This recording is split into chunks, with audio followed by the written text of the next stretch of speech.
Right, perfect. So I just want to make sure that we are recording.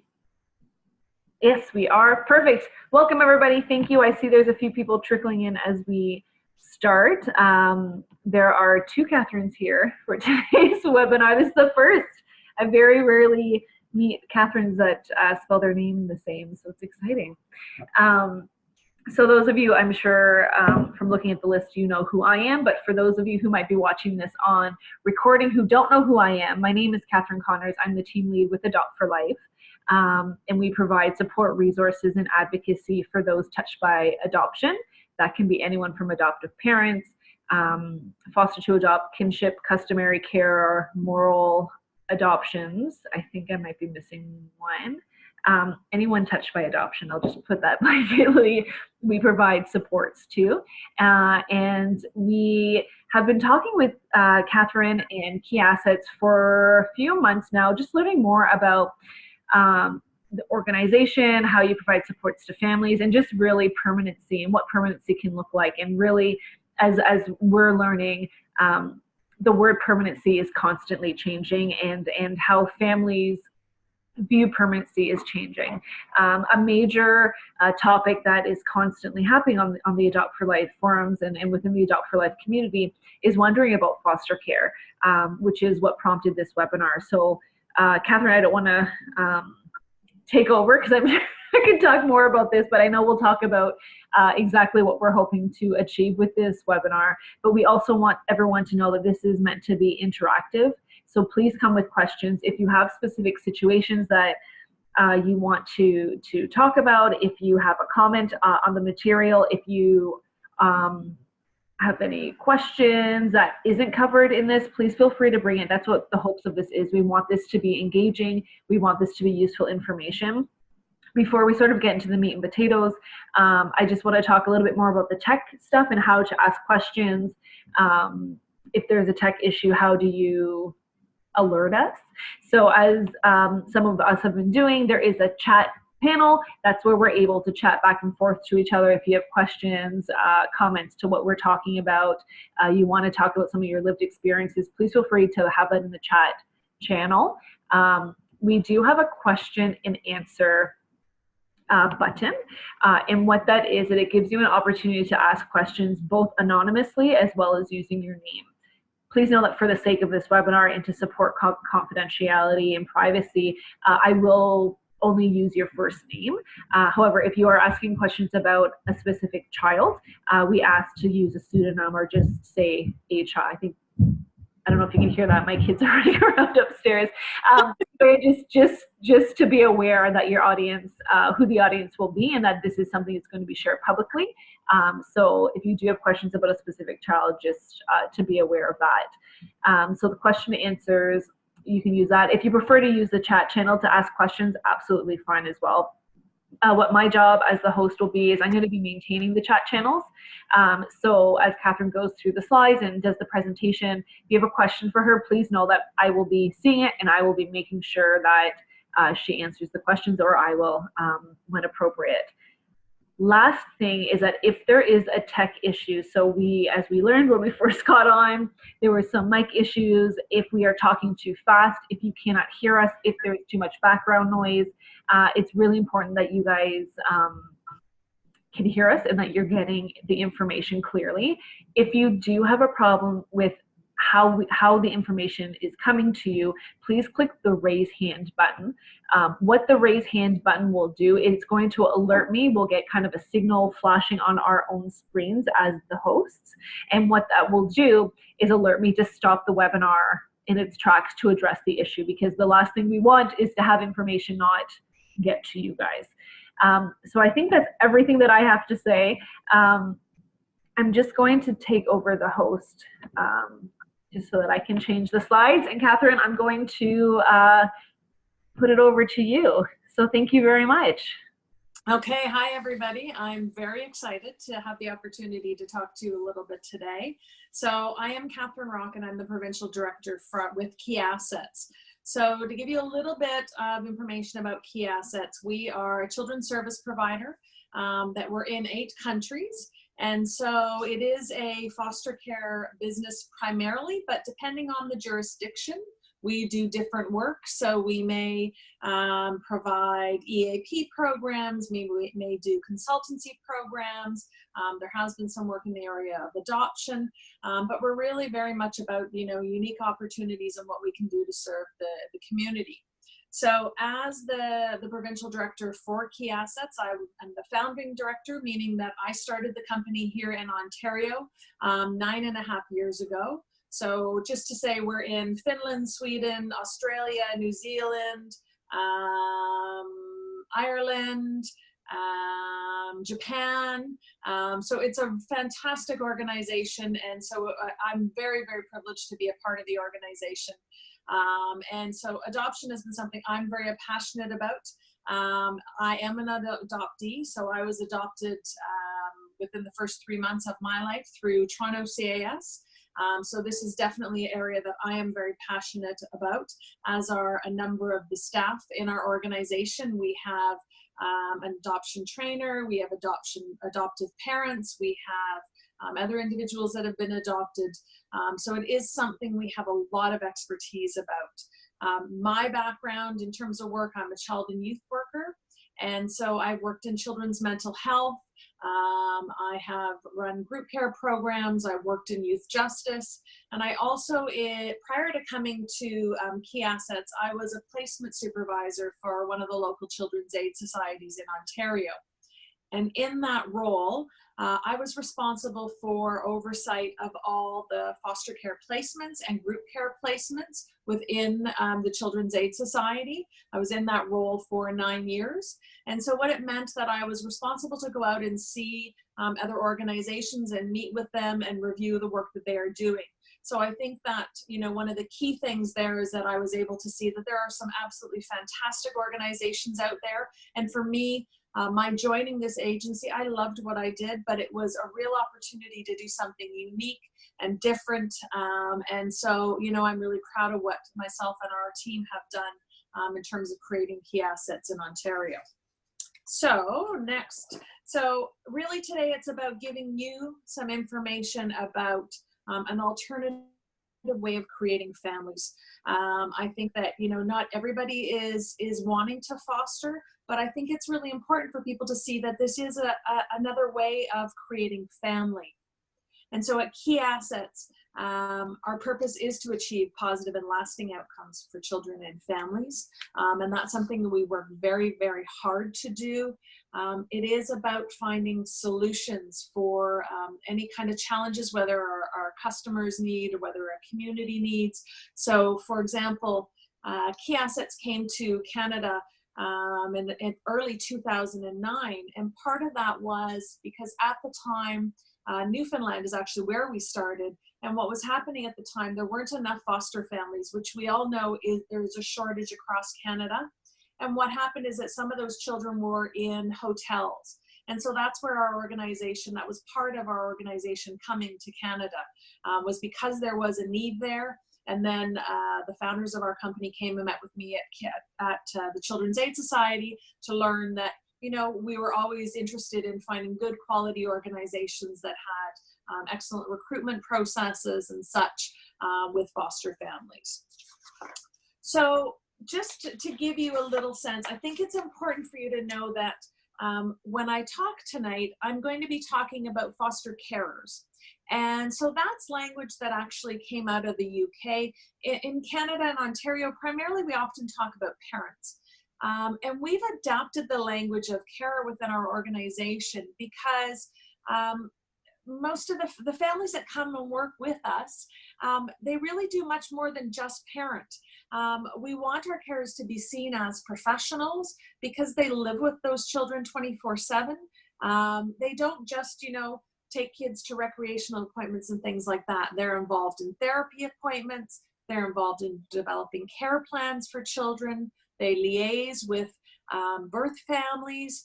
So there's so many things that they are involved in.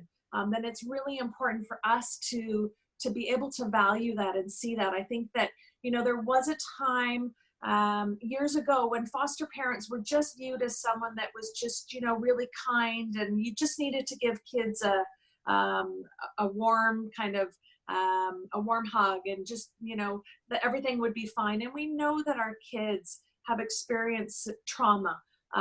Just by virtue by coming into care, they've experienced trauma.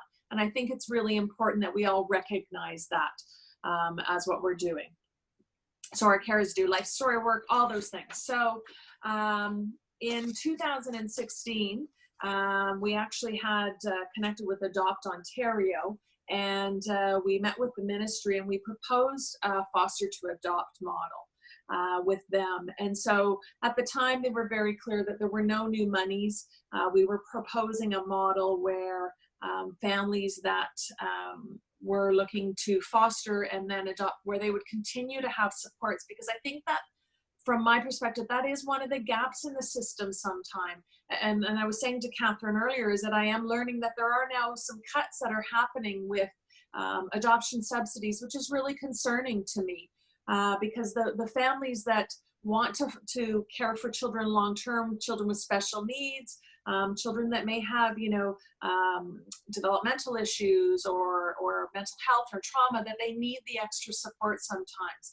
So, we've worked to advocate for the fact that there are a number of children in the private system that get overlooked for foster care to adopt, and we really want them to consider doing that. So we're working hard to continue to keep that on the radar of people, to say that this is another option for people to have, forever families, for kids to have permanence, and that's really key. It's by no fault of anybody's that sometimes when children come into the foster care system, that sometimes workers don't realize or don't advocate in the way that maybe they need to, and sometimes that's about experience. Sometimes it's about heavy-duty caseloads, whatever that is. It's about the fact that we have lots of children that still need permanence. So we're going to continue to kind of talk that up and see if there's a way that we can be a part of the solution.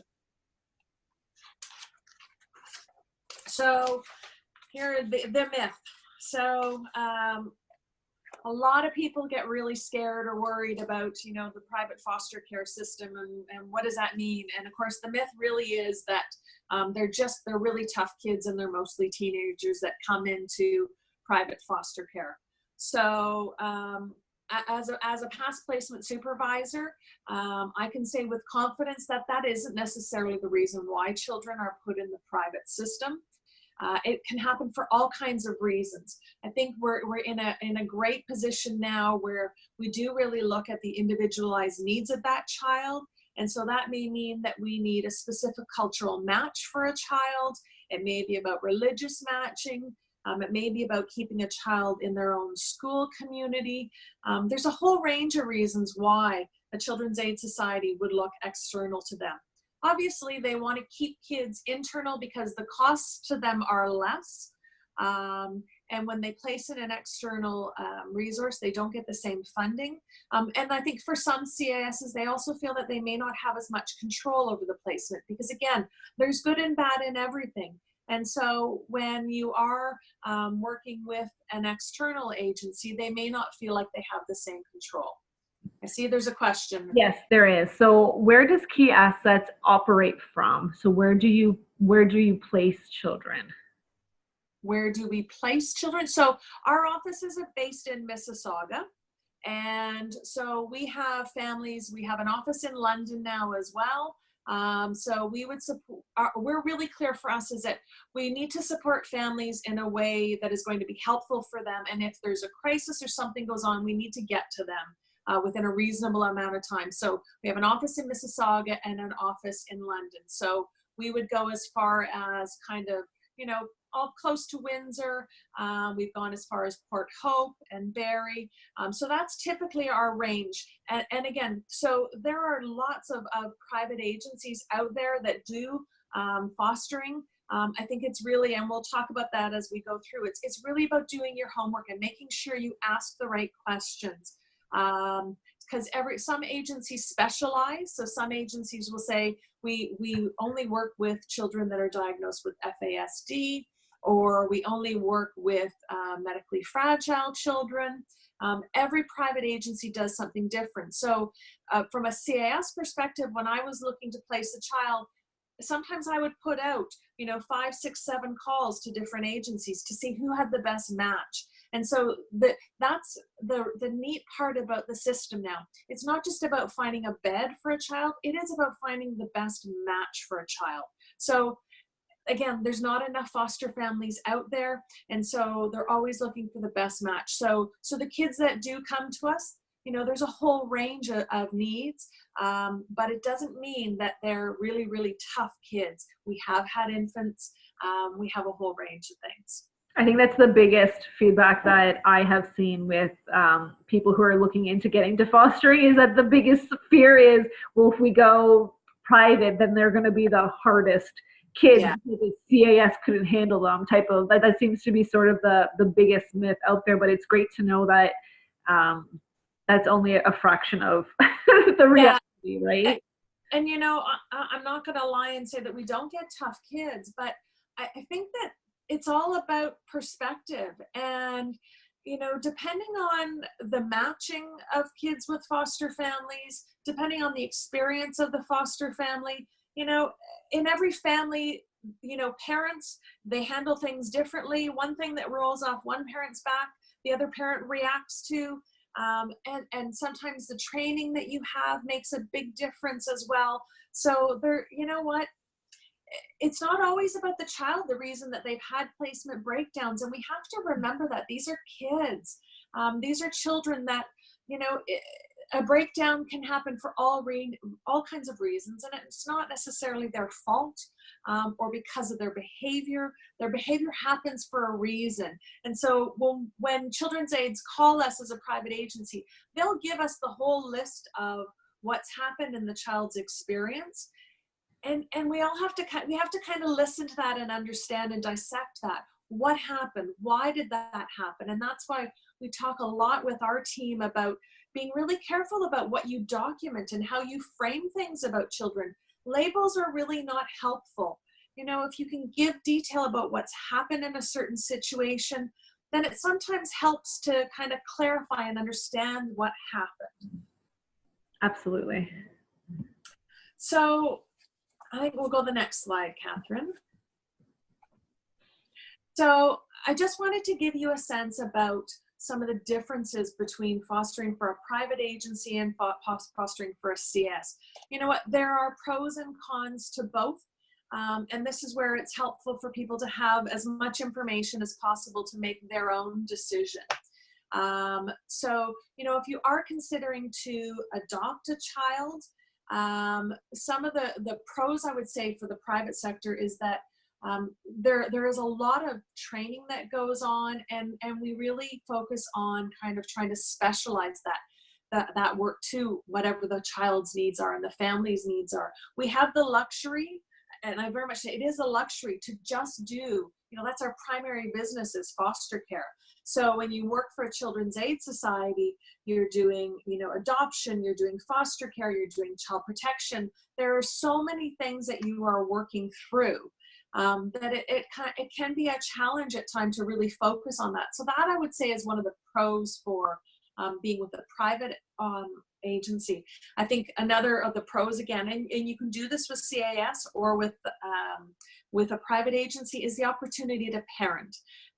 Is that it really does help you see the things that you think, oh, great, no problem. I'm a step parent, and I would have thought with all my training and that I would be a fantastic step parent. Oh gosh, there are some days that I think, oh no, so I think it's a really good opportunity to learn. Some of the cons for being with a private agency would be the fact that we aren't the ultimate decision makers for an adoption process. So the Children's Aid Societies are the ones that are in the driver's seat and make the decision about adoption. What I will say from our organization is that we will advocate our butts off for a family that want to adopt a child that we believe should do that. And we actually did do that this year. I'm so excited because we finalized our first adoption. And it was a carer that had initially been told by a CAS worker that they wouldn't consider her based on her family's layout and structure. And so we were able to kind of coach her around things that she needed to do. She had the support of her family and advocated, and then in the end it worked out, and it was a phenomenal match. And so we're really excited about that. I think that, you know, the other thing is that families that really want to adopt, and again, fostering is a bit harder in that there's no guarantees that those children that are coming to you are going to end up being relinquished or apprehended and made a Crown Ward so that you can adopt them. And so that's some of the investigative work that we would do as an organization to get a sense of whether this is a good fit for you, because we don't want to traumatize parents as well. It's hard enough for kids when they get bounced around. But for families that are really committed and want to care for these children, it's hard when kids go home and maybe you don't think it's the best decision, but our children do deserve family. And so that's something that a parent has to make a decision about, and we would look at through our assessment process. Is are you able to do that?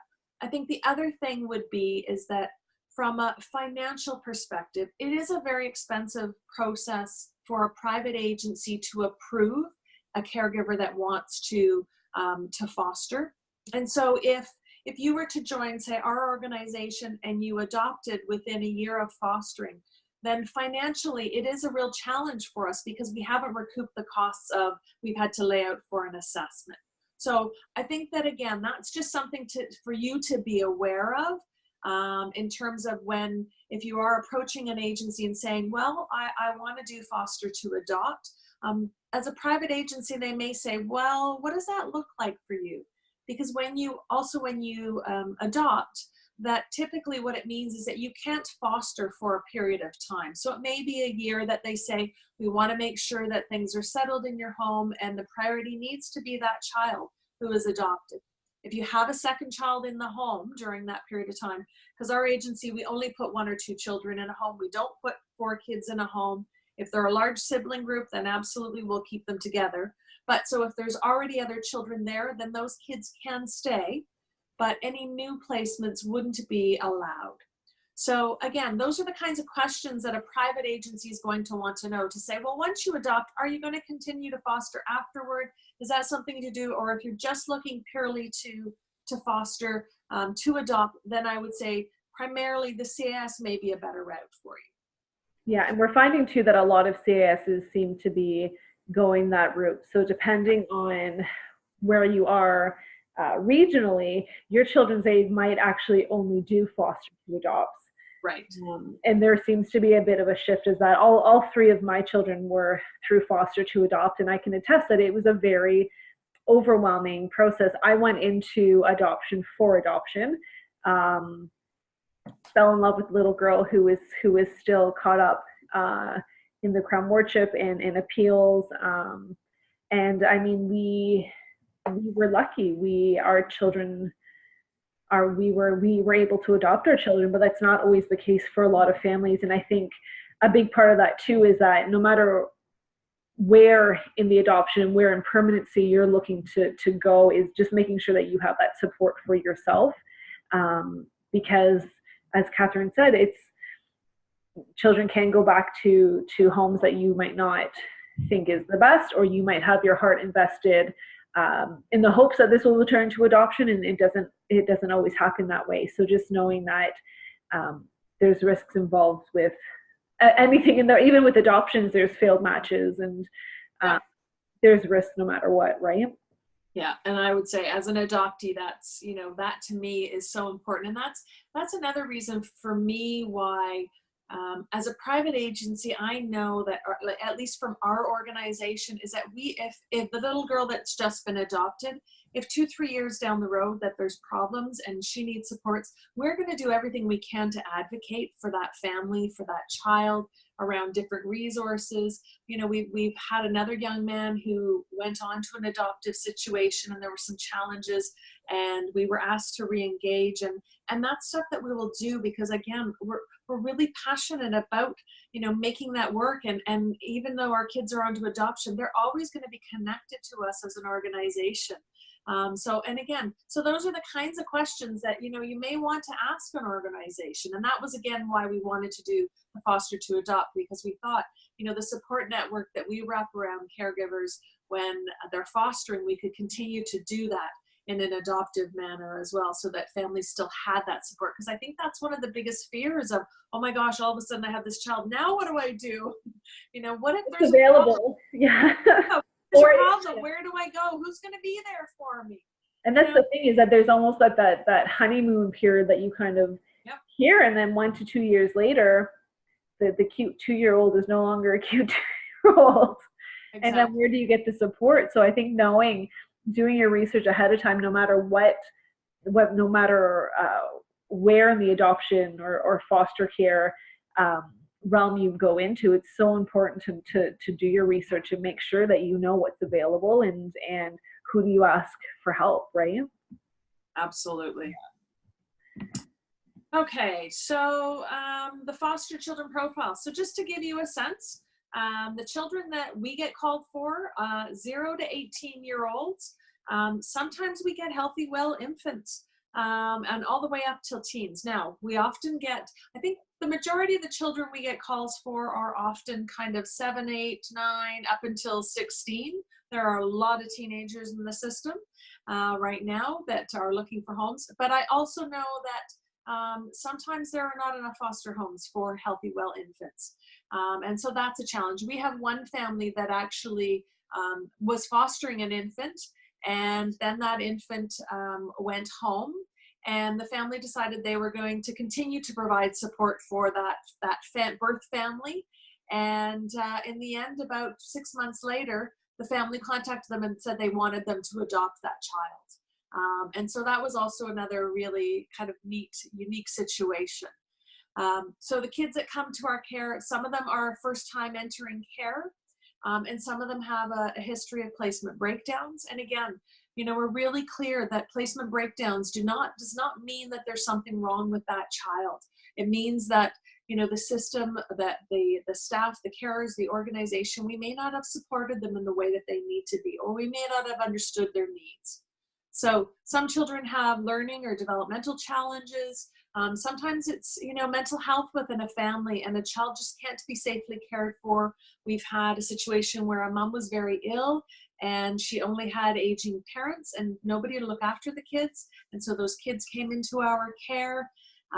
We have had children who have had adoption breakdowns, trauma histories. So there's a whole range of kids that come into our care. And again, it's about matching those children with the right caregivers. We will work our butts off to try and make sure that a placement doesn't break down. We want our kids to come to our care. We don't want them to be bounced around in the system. So we will do everything we can to support a family and to support a child.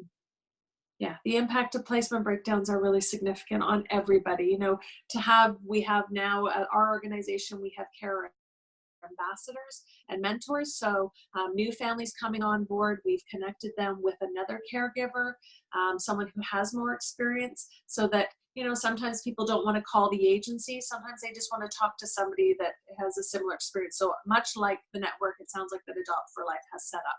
And sometimes you just want to talk to someone else that gets it and lives it. That's exactly it. Makes a big difference. Okay. So considerations for fostering. So what happens in Ontario is that the home study process, that private operators are not required to use the SAFE home study tool. And so what that means is that every agency uses their own tool, and some of them may use SAFE. So for example, because we originated out of the UK, the tool that we use to assess our foster families is the British Adoption and Fostering Model. And we've adapted that with all of our Framework for Excellence standards.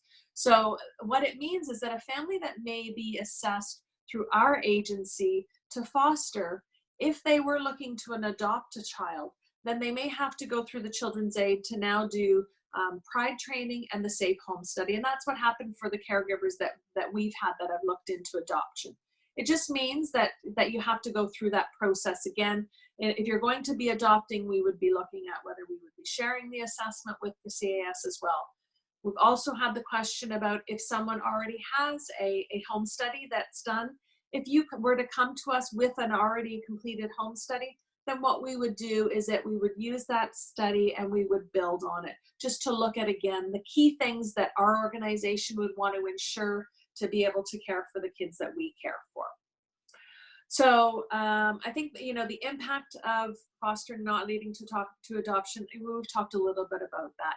And I know Kathryn had said to me, the risks are very much outweighed for the potential outcome in creating a family.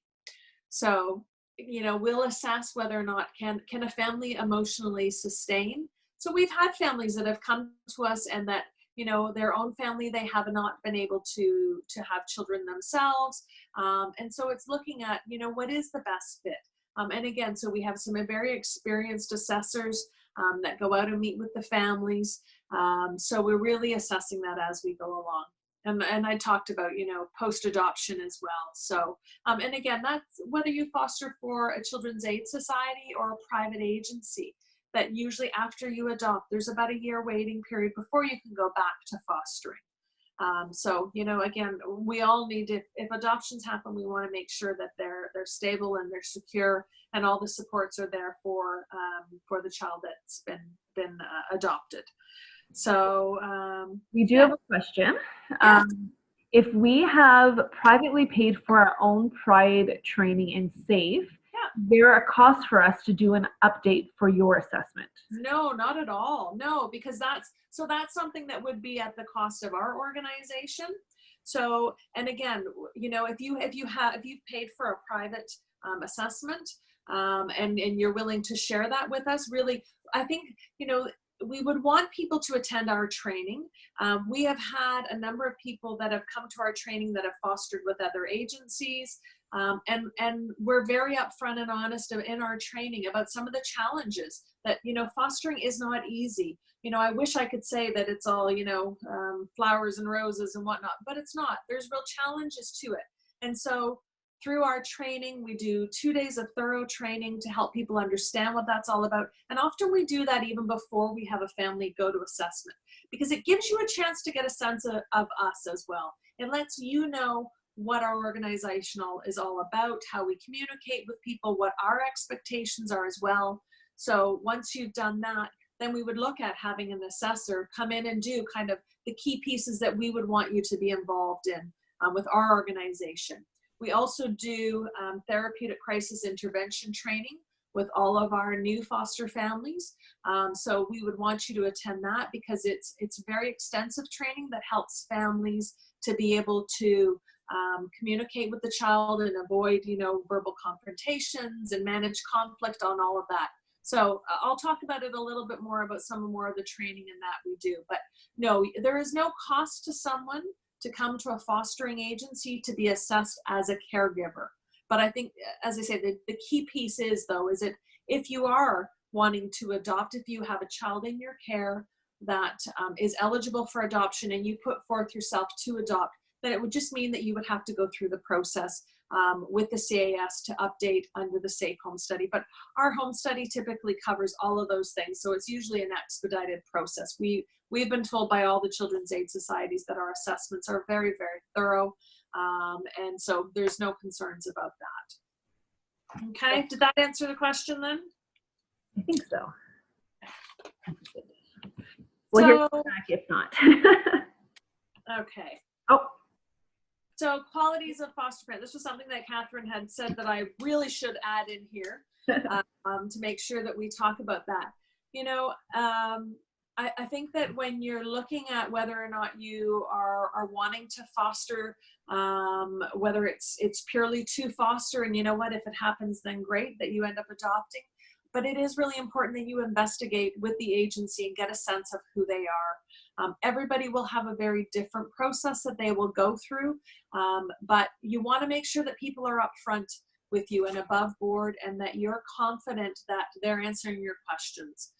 So for us, for example, We have our inquiry process where someone will call in and indicate, that they're interested. So for example, with our agency, we only have 1 to 2 children in a home. We don't want children sharing bedrooms, related or unrelated. If there's a sibling group of same gender, we would consider that. But we want kids to have their own bedroom because we know that there's trauma. So sharing a bedroom with an unrelated child, it can be a bit of a setup. So those are the kinds of questions that we ask right up front. We talk about, all the regular stuff. So children, in fact, we have to do children's age check, vulnerable sector screenings, all that. But we'll walk you through that. We'll come out to your home and we'll visit with you. And then we'll go through the process from there. So really good to get a sense of each organization. So I would say you shop around. Shop around, speak to people, get a sense of what's the best fit for you, because how we do things may not fit for you. We've been told by families that have made the decision to go to another fostering agency that, they like it because the other agencies kind of leave them alone and let them do their thing.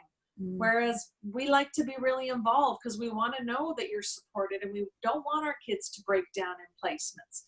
So we'll go kind of to the end of the earth to do whatever we can to support a family. So you want to find out what that looks like. Sorry, Kathryn. No, that's okay. No, that's absolutely right. I don't know if we want to read these off. People can just really read them. I just know that when we were looking into creating this webinar, people did have a lot of questions of what do fostering agencies and what do children's aides look for in us as a potential foster carer.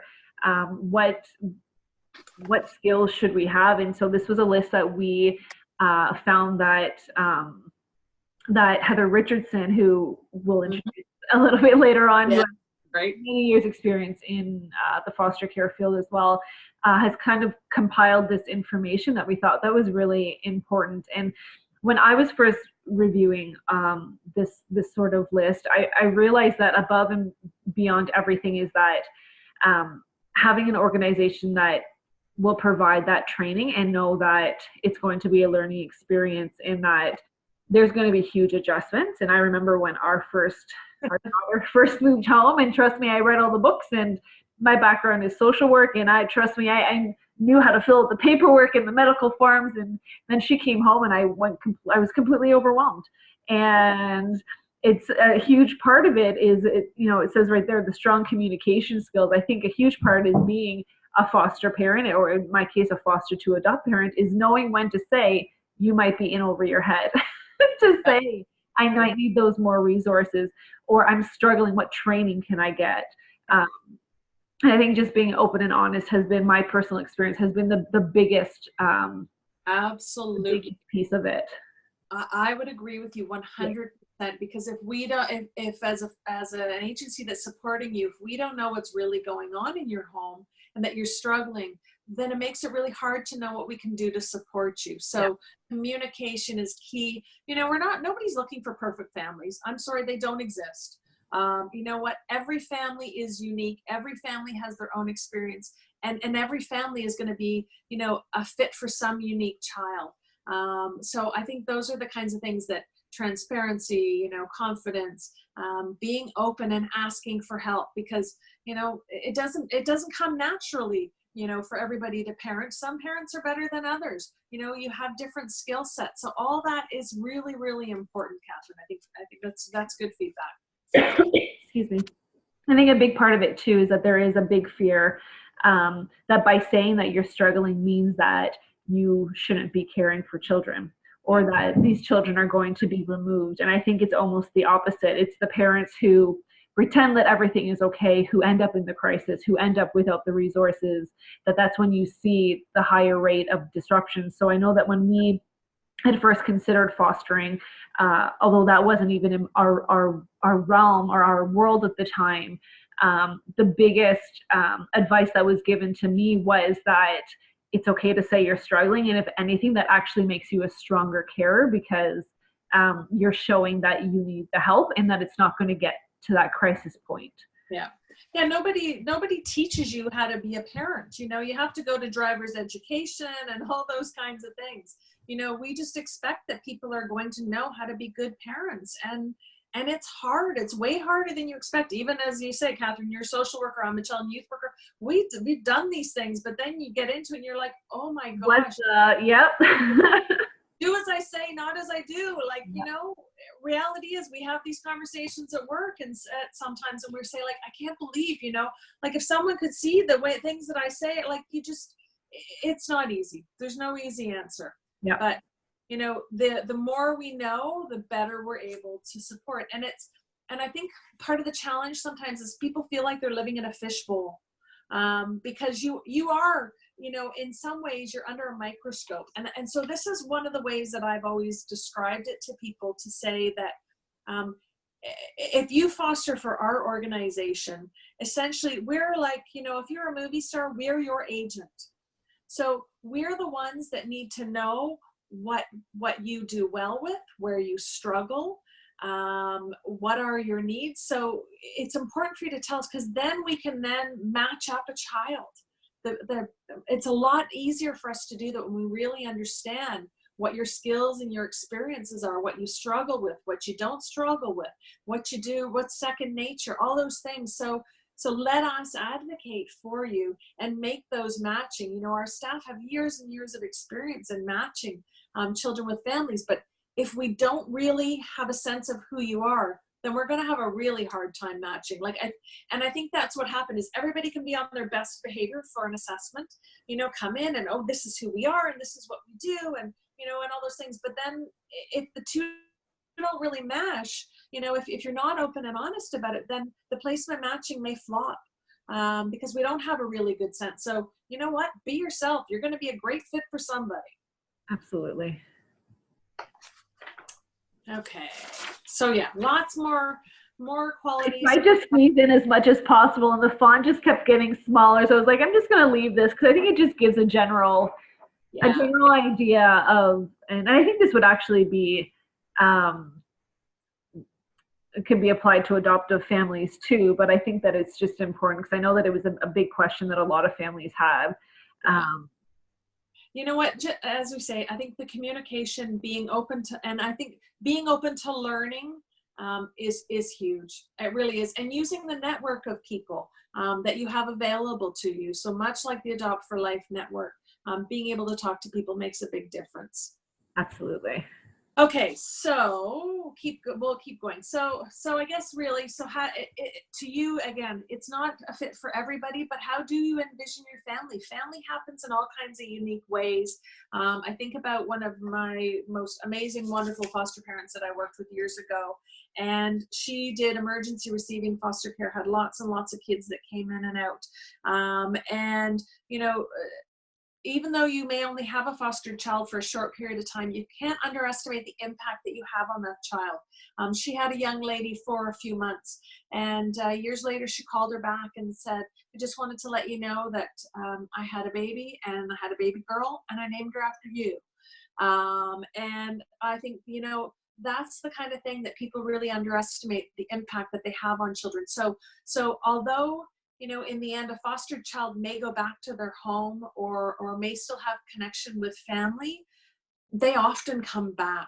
So the relationship that you have with them, those kids, you can be extended family in all kinds of unique ways. Family looks different all across the world, and unique family situations are just as good. So depending on what you're looking for, might be a good option.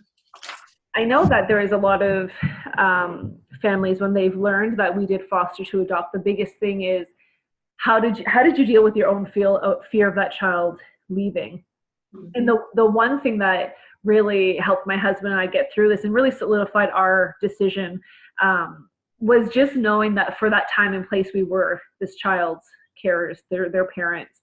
And we've been blessed enough to be raised with coping skills, and doesn't mean we won't fall apart, but loving that child and giving that child an opportunity to know love, to know that they are worthy, that they deserve a loving family, that they would thrive in structure, having that that transfer onto the child is worth any grief that we were willing to go through. And that's really what helped solidify our decision, because it can be a scary process. And especially for children who are strictly fostering, it's an inevitability, get that one out, that there is going to be change in this child's life and in your life. So I think just learning what permanency means to you and knowing that it can mean so many different things. Yeah. And like you said, Kathryn, the impact that you have on a child's life, whether it be a day, a month, a year, a lifetime, is something that's everlasting. Yeah, absolutely. Okay, so just to give you a little bit of a sense of, for example, our assessment process. So as I said before, we do our initial screening on the phone. We will have a fostering advisor come out to your home and meet with you. We'll have you attend our 2-day journey to foster training. So again, we're really honest. There's lots of information that we share in that. And then our home study process, if you don't already have a home study, then we do about 6 to 8 visits, because we want to spend some time with you, with your partner, whoever it is in the home, that lives in the home, to make sure that we have an opportunity to get everybody's input, because we know that if not everybody is on board in the family, and that could be you may have already have children in your home and such, if everybody's not on board, it doesn't work. So we want to make sure that we give everybody the opportunity to be involved. So, and as you can see, so there's, CAS checks, reference checks, health and safeties, pet assessments. It is a really thorough process. And what we do as an organization, this actually comes out of the UK, is that we have what we call our virtual panel. And so we have the assessor writes the assessment. We have our assessment coordinator, another Kathryn, that oversees the process. And then we have 3 people that are professionals that have worked in the field that review the assessment as well. Because sometimes there are questions that they may have that they think we need to flush this out, because everybody has a different lens. And it may be that we need more information so that when the Children's Aid Societies review a home study, that they might have less questions, or there might be things that, again, we want to look at, well, maybe we're going to need to support this family a little more in this area, things like that. So our process takes anywhere from about 3 to 5 months. Usually the thing that slows it down is because you have to do police checks and CS checks. Sometimes those take a little bit longer. So we recruit our families, we select them, we do a lot of teaching with our families, we do the assessment, and then once a family is approved, then our process is that your assessment gets shared with the Children's Aid Societies, who are placing, we, for lack of a better term, we market our caregivers. So we have all of our families do a welcome booklet, so that any child that is being considered for your home, that before they come to you, they can see you. So people can put their own kind of stamp of their personality on it, pictures of your family, pictures of things that you like to do. It's really helpful, because if you think about any child that you care or love, and if they ever had to go into care, wouldn't you want them to have a sense of where they're going? What do the people look like? So, because you can imagine the fear and the anxiety for a child. So we do that, and we share a profile with the Children's Aid Society so that they know the families that are coming on board. And so we review all that through our sign-on process, give you a sense of all that it is. And then it's about matching you with a child. So, we keep you involved. You have a say in terms of what child comes into your home. We're going to help to match, but you always have a say. You can say, you know what, I don't think that child's a good fit for me. As you're being approved, you'll talk about kind of the age range that you think that you're the best fit for. We do encourage people to be a little open-minded, because, if you have an age range too narrow, sometimes you may rule out kids that actually might have been a really great fit for you. So obviously things like school age, those kinds of things.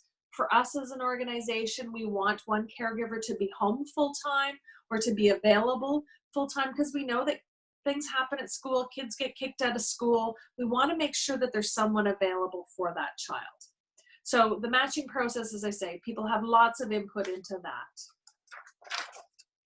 So our supports for our foster families, I think this is one of the key things, is that, foster families live with children 24/7. And so they know best about what goes on with that child and what's happening on a day-to-day basis for them. So you are very much a part of our team. We involve you in meetings about the child. We're asking for your input.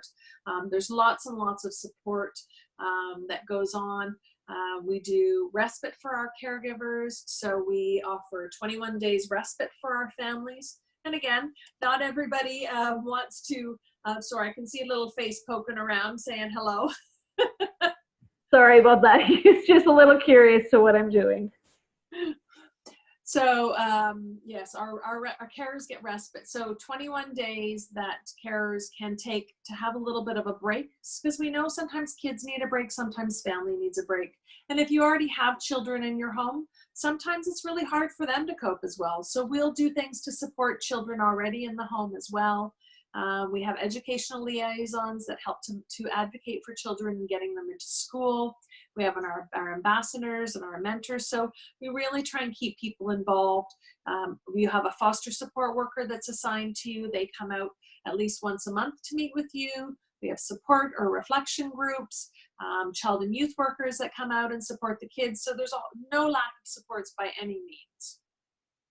Was there a question, Kathryn? There was just a comment, because when we were going back, just about the reason, we can see, 1 second, buddy. Sorry. So for one of our panelists, it said, the question, how they questioned themselves when they went through the hard times with their children leaving their home is, are they worth it? And for them, it was always yes. And that's exactly what I said, is that's the exact same way we saw it. Yeah, that's great. So to talk about training, so we do all kinds of training for our foster families, because again, we have requirements through the ministry to do a certain amount of training, but we do a lot of attachment and trauma training for our carers. We've recently introduced person brain training. So there's Dr. Paul Baker out of Chattanooga, who also works in Australia. And he does a lot of trauma-informed training. And so he's been doing some work with us. He's a psychologist, but he's also a foster and adoptive parent. So the work that he's done has been fantastic, and our carers have really enjoyed that. Our therapist does attachment difficulties in parenting therapeutically sessions. And there's all the mandatory training that we have to do. But there are no lack of opportunities for training. And we're also looking at developing a learning module online so that we can hopefully do some more stuff with our caregivers as well. But if there is something specific that you need for a child, then we will seek it out. So we now have a trainer who is an assist trainer. So that's a suicide prevention type training. So that we're always looking for new ways to educate our carers. We've had people come in and talk about child trafficking, a whole range of things. So we have worked to do some social media engagement with our carers. So we are on Facebook.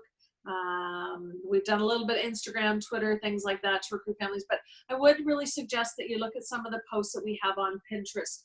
We've been working with a marketing company, and I have to say there's some fantastic stuff in there for any parent. Just really cool ideas around things to do with your kids, things that, how to help self-care. We all know self-care and parenting is very, very important.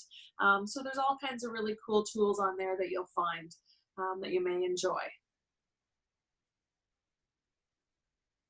So now that my little man has gone back upstairs, so what we have done, and I know this actually might work out perfectly because this interview is only about 25 minutes, so that will give us enough time just to wrap up a little bit, if that's okay with you, Kathryn.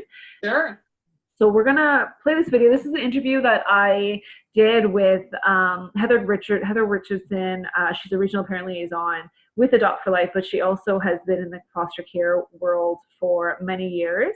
And so we felt that it might be nice to also get her perspective, and I asked her some questions. I learned during it, as you will see, that I learned some of the terminology, and just to see how we can learn. So I really hope this link works, because it did in my practice run. So we'll play this. It's about 25 minutes long. And then if anybody has any questions, please feel free to start asking away as the video is going. We'll be able to answer your questions, and then we can wrap up because we're going till about 9 o'clock today. Oh, maybe. Can you guys see that okay? I just want to make sure. Does someone mind just... Yep, I can see it. You guys can see that. It says it's 27 minutes, but I'm pretty sure we can cut it off a bit earlier. Okay. Oh. Hi, everybody. Thank you.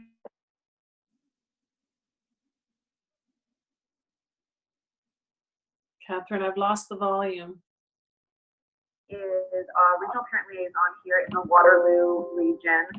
And then she also has extensive experience with foster care, and more specifically, right now she supports families who are foster parents to children in their children's aid.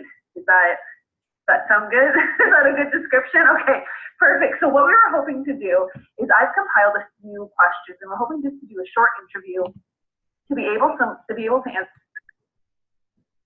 some of the questions that we have heard come up within the Adopt4Life community. It can be a very overwhelming experience. Sometimes there's questions that you might be a little bit too scared or nervous to ask. So we decided, why don't we ask them ourselves? So the first question, Heather, is what have you found to be the biggest misconception about being a foster parent? Well, there's a couple, so I'm going to maybe address a few of them. Foster parents do play an important role in helping children overcome difficult situations. And some of the misconceptions that I've heard and other foster parents have heard are maybe one of the biggest ones: biological parents are bad people who should never get their kids back. That is very rarely true at all. Biological parents usually love their children. They're having maybe a difficult time maintaining their safety, their well-being, or that of their own safety and well-being. Sometimes they just don't have the network of support that's available. Many of us know it kind of takes a community to raise our kids. There might be a mental health crisis or a medical crisis that happens. They might be just don't have family nearby that can help them out. Maybe they are having a baby or something, or they have to go in for some treatment, that sort of thing. Another one is it's really hard to become a foster parent. Well, there is a lot of training that's required: police checks, safety checks, medical, interviews. Some of the things can be very intrusive. So you definitely need to have a passion for it. However, it's not as hard as people perceive it if it's something that you love and you have a passion for it. The workers will help you through it. There's a lot of support and training that's offered from many different resources. Another thing that we hear, foster parents only do it for the money, or if they foster, they must be rich. Well, the truth is that foster carers are given a per diem. It's a certain amount of money per day, per child. This varies from agency to agency. It's based on a number of different factors, but it's meant to cover the cost of daily expenses like food, clothing, outings, supplies, stuff like that. I mean, let's face it, most of the kids don't show up at your house with a moving truck. Oftentimes they're coming with maybe, the clothes on their back or a toy and something else. The other thing is, like foster care, you don't have to own your own home. You don't have to be rich. You don't have to live in a big house.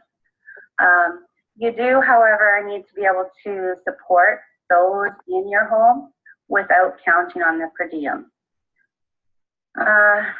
What's another thing? Another thing that I hear is, I can never do it because I couldn't give the child back, or I could never love them because it would hurt too much, or I'd get too attached.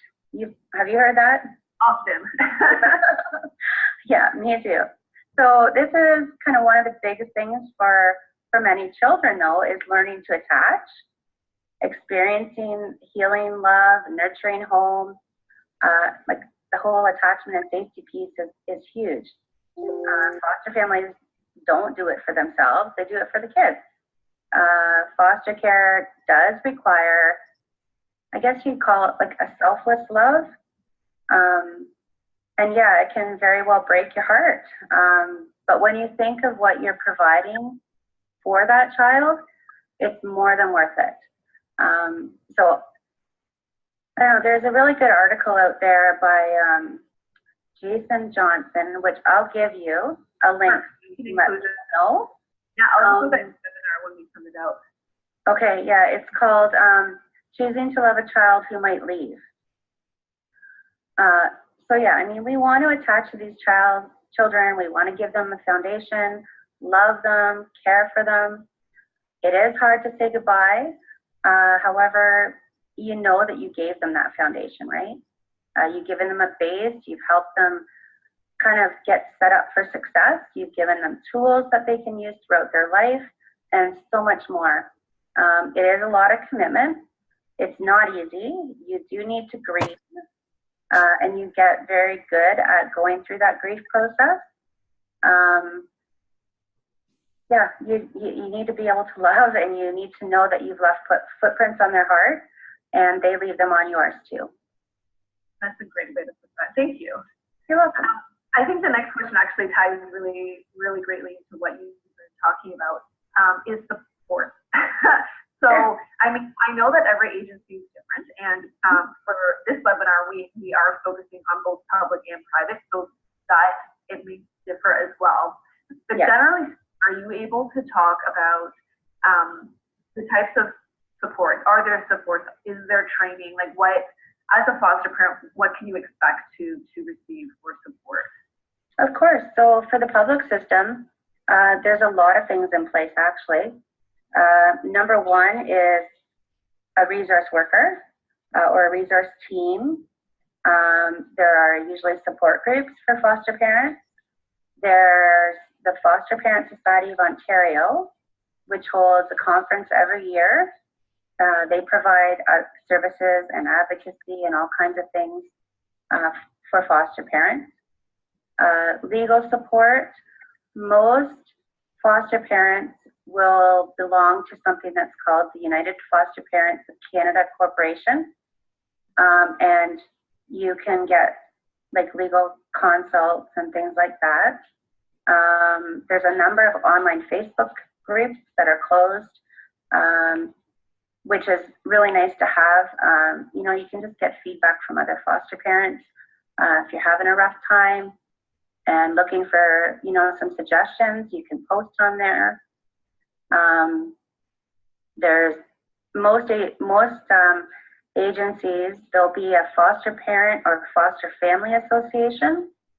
The training, many agencies offer training in-house, but there's also the Foster Parent College, which is online, and you can register for that. There's also something called PART. It's Practice and Research Together. So if your agency is a member of that, you can talk to your agency about registering for it. Some agencies also have like an EAPF program, like Employee Assistance Program for foster parents. So yeah, there is a lot of support. So it's safe to say, because I think another myth that I hear often is that you get approved and a child's placed with you, and then that's kind of it. You're just kind of set struggling. So is it fair to say that there are support? It might vary, obviously, per agency, depending on how you do, but there are supports, and the system is set for you to succeed and for the children to succeed. Well, I think some of it too is you also need to seek it out. Right. Like, be active. Go to meetings. Go to the trainings. Sometimes there's like a new foster parent or foster care breakfast, or most agencies have an AGM. Go to it. Make an effort to get out there, meet up with other people, and ask the workers, what is the support? And if they aren't, maybe they're a new worker or something, they don't know, make sure that you get out to some of these things, because that's where you'll find it. Join the online group. There's probably somebody that's in your area that can also let you know what supports are available in your area. Okay, so this question, I know the next question, it's going to be a hard one, as I think it's a question that everyone struggles with. But I'm going to ask it because, Sure. We're going to just throw it out there. So how do foster parents, or how do people caring for children in their home through the foster care system manage self-care? How have you managed self-care? Have you found, has there been opportunities? Or I guess the reason behind this question is just more around, a lot of families are scared about how overwhelming it can be having a foster child in your home, and finding that balance, especially if they might have children in their home, or the child might have needs that they're still learning about. Do you find, in your experience and with the foster families that you have supported and continue to support, is there time for balance? Have you been able to support them in that sort of self-care piece? Sometimes it's a little tricky, and I think you need to really look at the definition of self-care and what that means. Many people, well, there's a misconception right there too, right? Self-care equals vacation. Yeah, for me, self-care, like listening to music, trying to take a moment and drink my coffee or my tea when it's hot. A date night, whether that's in your home or outside of the home. Sometimes it is hard to get babysitters and things like that, so you have to be creative. Going for a massage. I try to do that a couple times a year. Maybe there's other people that, that's something they do regularly. Getting my hair washed, like go to a salon and just have your nails painted or something. I like to grocery shop at night when the kids are asleep. To me, that's kind of my own time. I can, I'm just me. I'm not mom. I'm just myself. And, it's kind of my thing that I like to do. That's perfect. So it's almost like finding what fills their bucket, what would fill your bucket, and trying to make that priority to some extent. So like for me, for instance, like our children were fostered to adopt, so obviously that has its own layers to it. But even like for me, taking a bath, but also like planning girls' nights and going out. And my husband goes to the gym. I don't. He finds it stressful. I don't know why, but he does. So it's almost like, but in your experience, though, there have been ways, once things are settled, there have been ways to incorporate that, at least for the self-care. And do you feel that sort of initial overwhelming feeling of having a child come and supporting their needs, is it something that you can build up on, and that it's not going to be so overwhelming as time goes on? Oh, yeah. I mean, the initial, when you first have a placement, there's so much involved. Like, there's visits, there's doctor's appointments, there's just learning about the child and them learning about your family. So at that point, it is, it's a little harder to manage, but you can still find things to do. Another thing with the support groups, to me, that's self-care as well, because I'm getting out there, I'm able to talk to other people that get it. I have a great network of fellow foster parents, and in my case, I'm also an adoptive parent. So just having people within my community and my network that understand is also very helpful. So sometimes that self-care is like, let's have a play date with all the kids. And, you know, I get to talk to somebody and the kids have fun playing and we can, you know, do something together.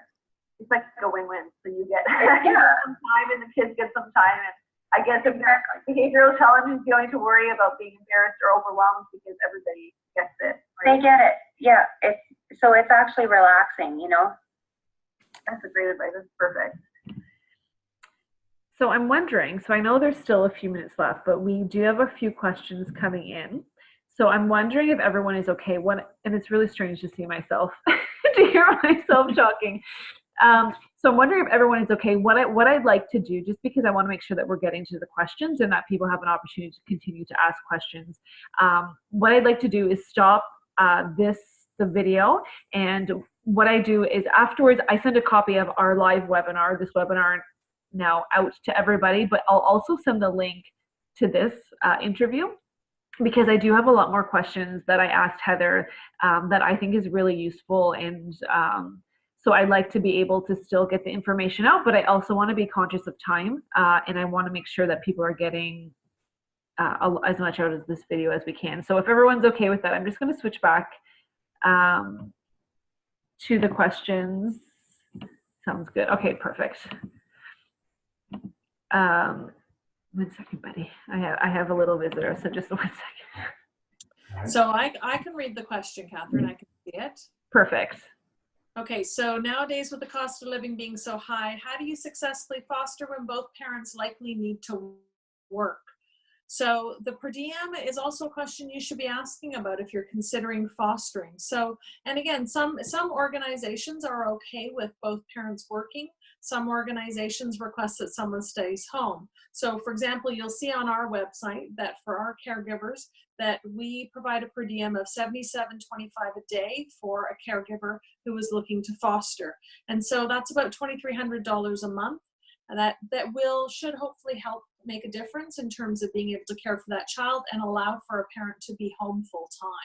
So it does vary. Those are the kinds of things. And again, so each agency may include different things. So some may say to you, yes, we pay you, $50, but that also includes your respite in that. So you have to, out of those monies, have to pay for certain things. So some agencies may require you to purchase your respite out of that. So things like, so who pays for clothing? What are the extras that are included in the per diem? So I think that those are really important questions to ask, because typically one of the questions are kind of like adoption is that, are you going to rely on the income from fostering in order to be able to sustain? And if you are, then that may mean that fostering may not be the best. So hopefully that answers that question. Thank you, Kathryn. My visitor is gone. So. That's all good. That's the life of a parent, right? You never know when you'll have a little visitor. So the other question we said is how do vacations work when you're fostering? And can you leave the city or country? Oh, can the child leave the city or even the country with you?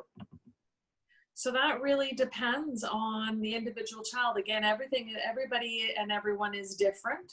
So for some, depending on the access with family, sometimes parents have to agree to you taking the children out of the country. But we have lots of kids that go on vacation with their fostered families.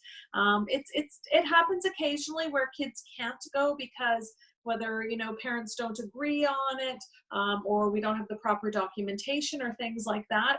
But again, those are the kinds of things. So sometimes if we have families that we know that every year they go and visit family in a different country, then those are the kinds of things we'll look at when we're doing the matching, because we don't want that child to not feel like a part of the family if they're going.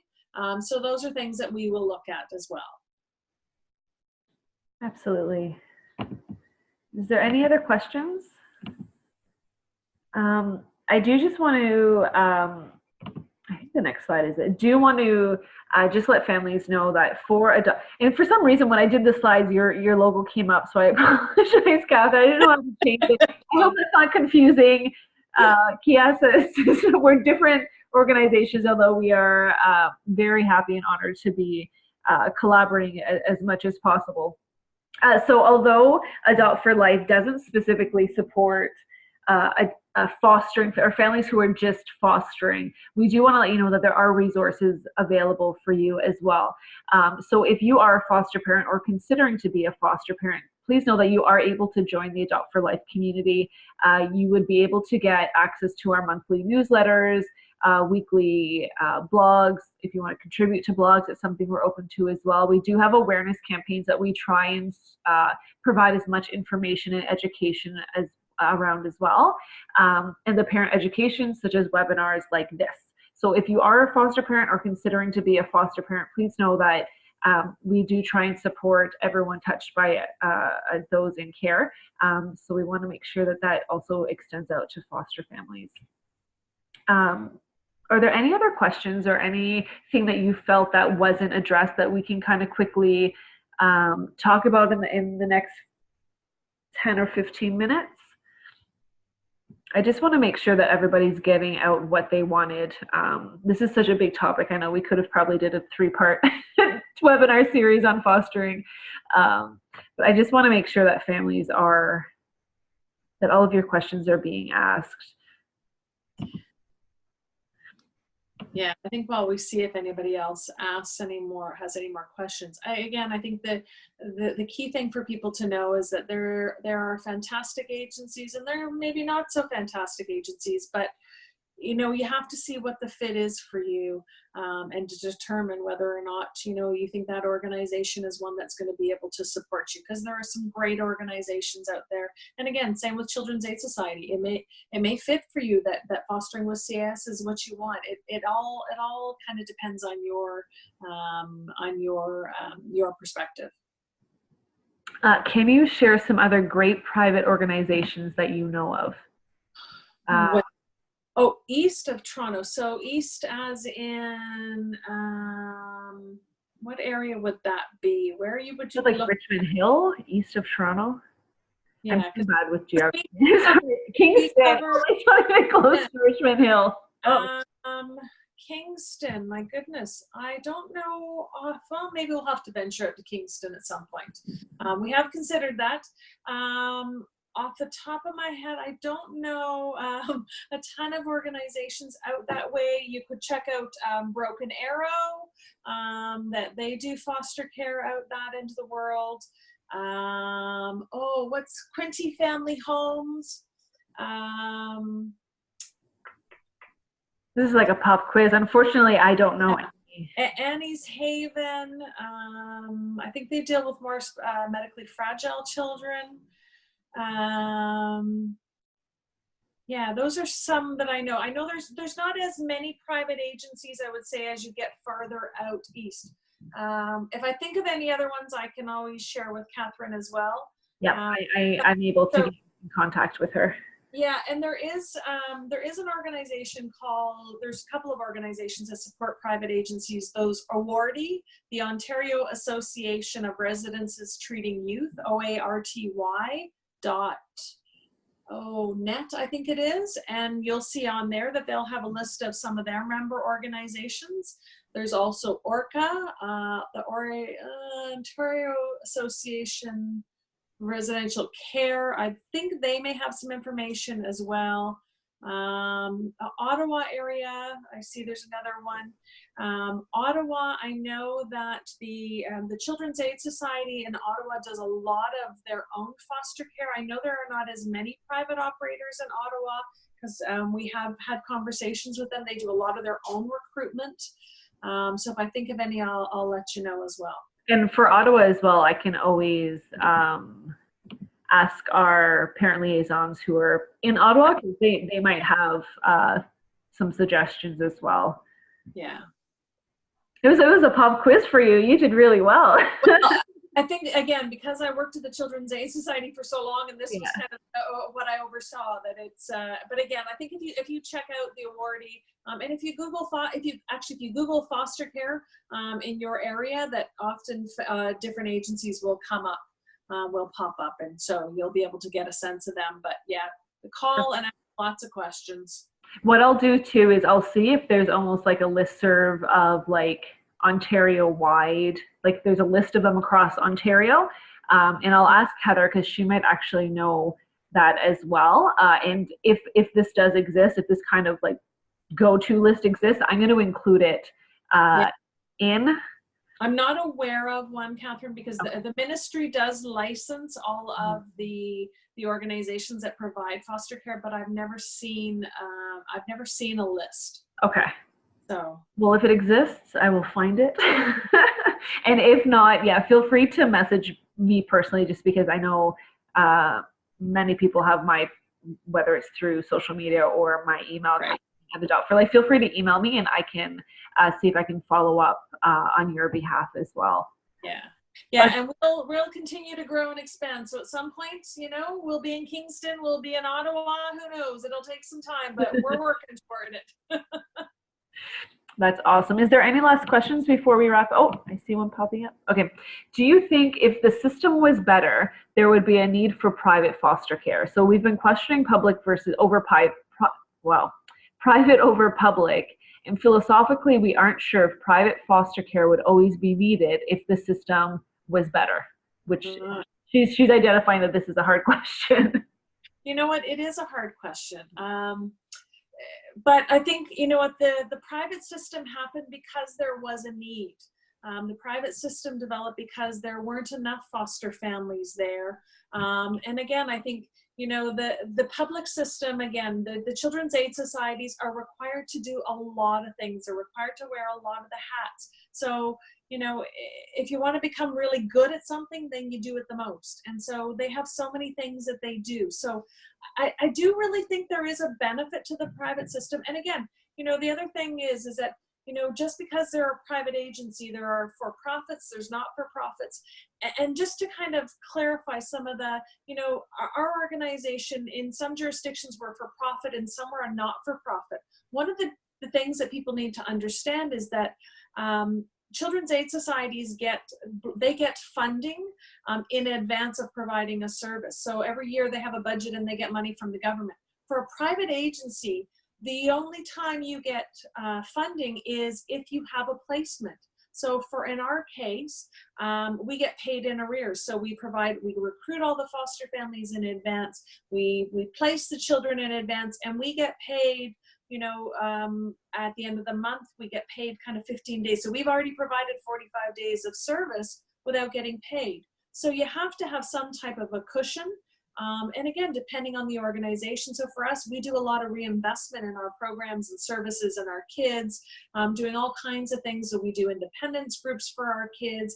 We do all those things. And so, we only get funded if we have a placement. So, some organizations specialize in different things. And again, when I worked at Children's Aid Society, there wasn't an ability to specialize necessarily in a certain area. And a private agency has the ability to do that if they want. So again, I think that in some ways there are some real benefits to having the private sector. No, I think that's a great answer. Yep. Perfect. Okay, I don't see any other questions. Oh, thank you. Oh, you're welcome. Other Kathryn R. So thank you. It's a hard question, but this is the reason why these webinars exist, and we want to make sure that people are getting the answers and learning different perspectives, and we want to make sure that the information is out there, because that's how we learn, that's how we grow, and ultimately everybody's priority is children. Yeah. And we want to make sure. I'm happy for you to share my email if people want, if they want to have any specific questions that come out after this, I'm happy to do that. Wonderful. Perfect. Okay. So we will be wrapping up now. I'm going to stop recording.